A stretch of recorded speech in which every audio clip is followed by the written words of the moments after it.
ವೀಕ್ಷಕರೇ, ರೇಣುಕಾಸ್ವಾಮಿ ಕೊಲೆ ಪ್ರಕರಣಕ್ಕೆ ಸಂಬಂಧಪಟ್ಟಂತೆ ಇವತ್ತು ಮಹತ್ವದ ಬೆಳವಣಿಗೆ ನಡೆದಿದೆ. ಕಳೆದ ವಾರವಷ್ಟೇ ತನಿಖಾಧಿಕಾರಿಗಳು ಸುಳ್ಳು ದಾಖಲೆಗಳನ್ನು ಸೃಷ್ಟಿಸಿದ್ದಾರೆ ಎಂಬ ಆರೋಪದ ಕೇಳಿಬಂದಿತ್ತು.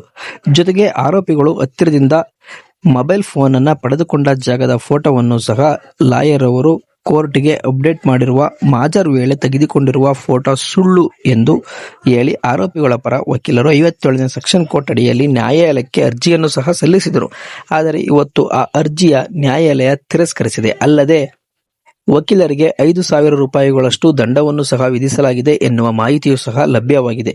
ಇದೇ ವೇಳೆ ನ್ಯಾಯಾಧೀಶರು ತನಿಖೆಗೆ ಮುಖ್ಯವಾಗಿರುವುದು ಸಾಕ್ಷಿಯಷ್ಟೇ, ಯಾವ ಜಾಗದಲ್ಲಿ ಮೊಬೈಲ್ ಪಡೆದುಕೊಂಡಿದ್ದಾರೆ ಎನ್ನುವುದು ಮುಖ್ಯವಾಗುವುದಿಲ್ಲ ಎಂದು ವಕೀಲರಿಗೆ ಬುದ್ಧಿವಾದವನ್ನು ಸಹ ತಿಳಿಸಿದ್ದಾರೆ ಎಂಬ ಮಾಹಿತಿ ಒದಗಿದೆ.